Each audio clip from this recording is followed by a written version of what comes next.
Welcome to the Do Zone, where entrepreneurs go to get things done. I'm your host, Josh Thomas. You can find me on all social media at JT Literally. Each week, I bring on experts from a variety of backgrounds to share their secrets on how to optimize performance so you can take massive action and crush your goals. The Do Zone is sponsored by Conversational Funnels, the new way to close deals in 2025 that doesn't rely on any of the old traditional methods everyone hates. We use this method to book 121 qualified sales calls in 10 days without any ad spend, outreach, or endless social posting. Download the free step-by-step blueprint that shows exactly how we did it at conversationalfunnels.com. Once again, that's conversationalfunnels.com. Today's guest is Linda Fanaras. She is a renowned expert in branding strategy, positioning, and driving transformative growth for companies. She runs a nationally recognized top woman-led boutique firm specializing in creating branding, web design, and PR. A marketing authority with 25 years of experience, she is passionate about accelerating B2B business growth. Linda, welcome to the Do Zone. Tell us something you believe is the key to getting stuff done that most people wouldn't think of. Well, first of all, thank you for having me on the show here today. I'm excited. I would say first comes to mind is being ultra organized. So, what does ultra organized mean to an entrepreneur?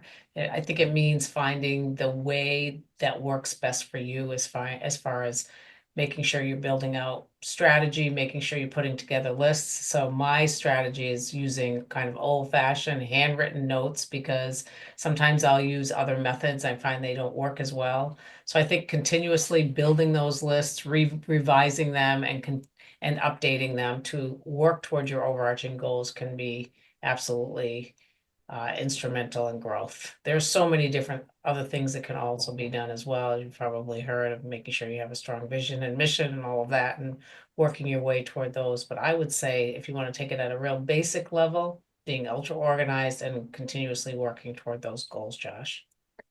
Yeah, and it's interesting as you were saying that I was thinking, what got you here isn't necessarily going to get you there. And so your task list from A to B may not be the same task list you need to follow once you get to B and going from B to C. You kind of got to revise what are those things that you're really focusing on. You might need to swap some of them out.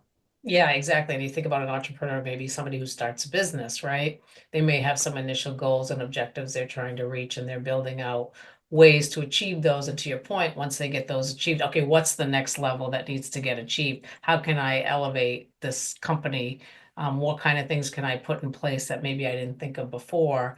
And then adding those to your plan and your list. I think a lot of entrepreneurs put together maybe 1, 3, or 5 year plans, but do they get implemented or do they just get written down? And the important part of having these sort of ongoing lists or whatever you want to call them is so important to achieving those goals. Otherwise, everybody gets busy, right? So it might get put in a corner. I had a long time where I went on an all-out war against that word busy. It is the worst four-letter word in existence. Hmm. And I allowed myself to start saying it again just because it's awkward to avoid it in normal conversation. But really, the problem is we're all busy. Of We're all course. slammed. We all got 1,000 things going Hmm. on. Hmm. But really, what it comes down to is when we say we're busy, it's just an excuse for not prioritizing our time properly. Exactly. And I think, everybody has their own method, like I had mentioned before, but prioritizing them to your goal as an entrepreneur. So if your goal is sales, what are you working on today that really impact sales?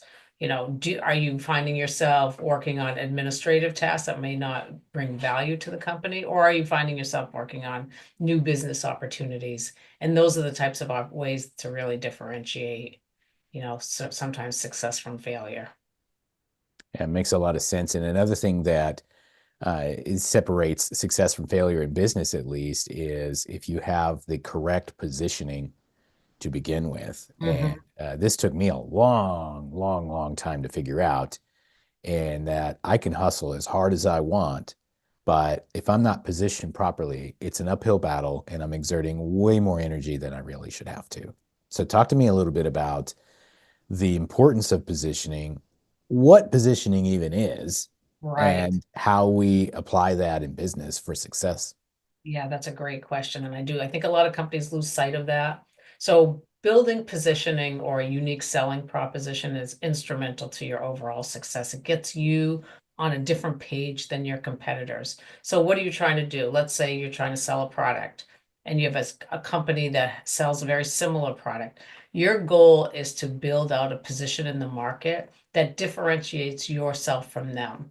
And one really successful way to do that is bringing in the emotional component of that. So how can you get into the minds of the consumers and be emotional? Let's take a simple, like take FedEx, for example, when they first launched their product, they talked about overnight delivery guaranteed.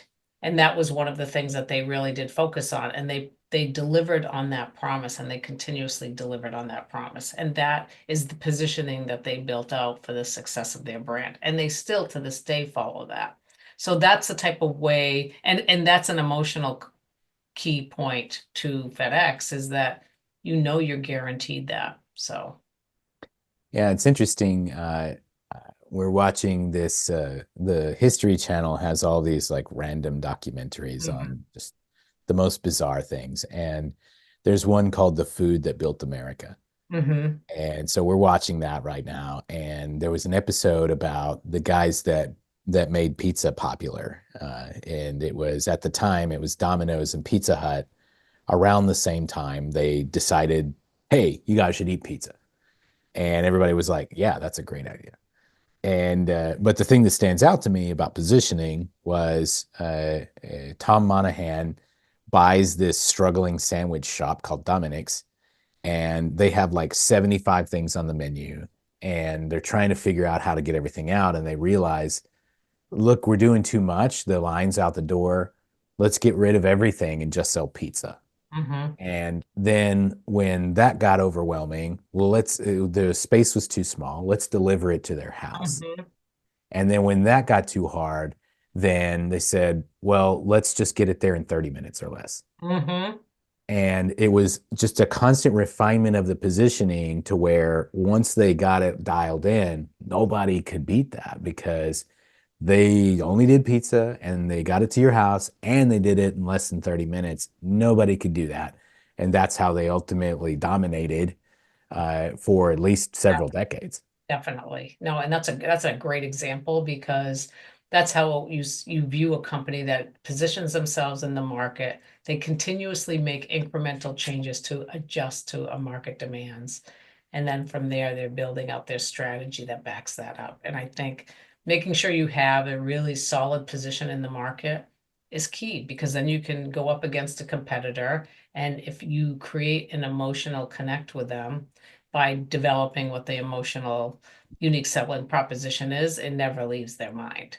So that's why it's so important to do that piece.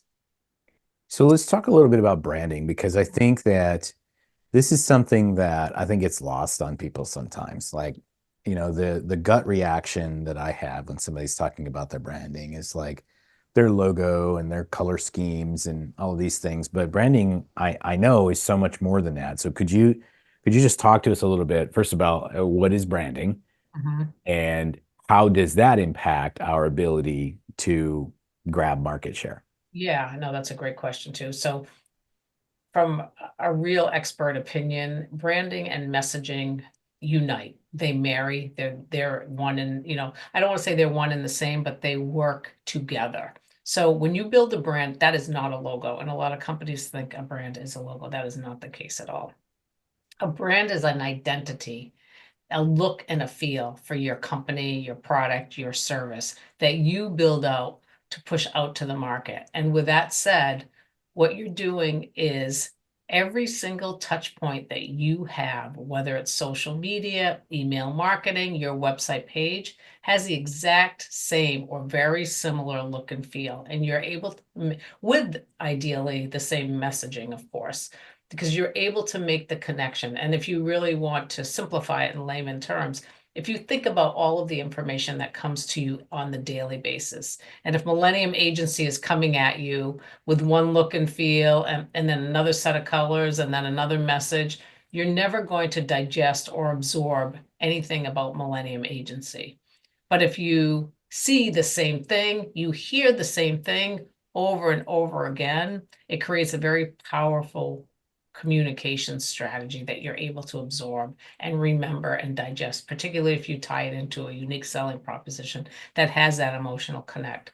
So when I talk about branding, it's really making sure you identify a solid look and feel for your company and every single marketing touch point that you have, going from all your internal forms to your website, to your social media, to your email marketing, and anything else that supports that. Yeah, well said. And so the idea is just to create that consistency of the experience across the board to make it easier. And if we dig into the psychology of this, it's about having to make less decisions. Mm-hmm. Uh, as an example, when I walk into a McDonald's, well, I've been eating McDonald's since I was a kid, and it always smells the same, Mm-hmm. Looks the same. familiar, looks the same, and I have less decisions to make. Mm-hmm. And if I have less decisions to make, it's easier for me to go up and say, oh, well, I'll have the number two with no pickles or whatever, my normal thing. And I have nothing to think about. Whereas if I've got a menu like with 17 pages of stuff and I got to read it, like, oh man, I'm just hungry. Mm-hmm. So Exactly. the idea is reducing that mental resistance of, Mhm. well, okay, this is the same experience that I had with this company last time. It's the same thing that I read in the email. It's the same thing I'm seeing on the website. One less piece of resistance there. Right. I mean, you might look at McDonald's as speed, affordability, ease, convenience. And to your point, you go to a restaurant, you sit down, you have to go through the menu. It takes you a while, it takes longer to get your food.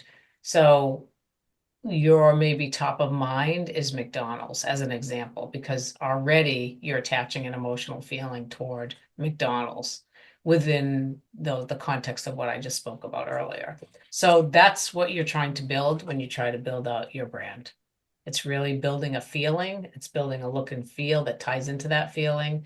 It's creating a memory for you. So whenever you think about something, related to, grabbing a quick dinner or whatever, you may think of McDonald's or whatever comes to mind. But that's the idea. And that takes time and effort. And I think companies lose sight of that. It's not a quick fix. It's a thoughtful process. It's a meaningful process. You want to think it through. You want to do it right. And you want to make sure that your brand identity matches up with your messaging. And then you have a powerhouse behind you. And you can do some pretty amazing things when it comes to growth. So tell us a little bit more about who you serve and who's a good fit to connect with you and how they can reach out. Yeah, so the company's Millennium Agency. We work with B2B firms, meaning any business that sells to other businesses. And we pretty much have expertise in almost every B2B industry that's out there today. We focus on branding, we focus on messaging, and we focus on growth strategy, meaning lead generation. So if a company needs to grow their lead base for their sales teams, we're able to help them with that. Um, so I think, that is our expertise. We're a boutique firm, so whatever we develop for our clients are very customized to their need. And that's our goal, because at the end of the day, we're focused on data and analytics and achieving their overarching goals. Well said. And so how can we learn more about what you do? Sure. So to learn, I have a site called lindafanaras.com, which you can see the spelling on the screen here, or you can go to mill.agency, which is the corporate website for Millennium Agency. In the event you need any branding, website, or growth strategy support, happy to help you with that. There's a contact us form there. And you can also message me on LinkedIn. Okay. Excellent. Well, hey, we're going to wrap up from here. Thanks so much to our guest, Linda Fanaras, for coming on and sharing a little bit of wisdom about how she gets things done. For those of you who want to connect with her directly, you can go to our website, lindafanaras.com. If you're out there on your morning commute, you're doing squats in the gym, or maybe you're out in the field handling heavy machinery or something like that, snap a selfie, tag me at JT Literally. Show me what you're doing in the do zone. And one more time, if you want to stuff your calendar with qualified and motivated ideal clients who want what you have, download the Conversational Funnels Blueprint for free at conversationalfunnels.com. That's it. Let's get to work. Hey, thanks for listening to the Do Zone podcast. If you're running a service-based business that's looking to grow this year, let's talk about how we can slingshot you into momentum with a quick injection of cash and sales. Our clients typically see results in as little as 7 days. To learn more about what we do, you could go to factor1.io. Once again, that's factor1.io. We'll see you next time.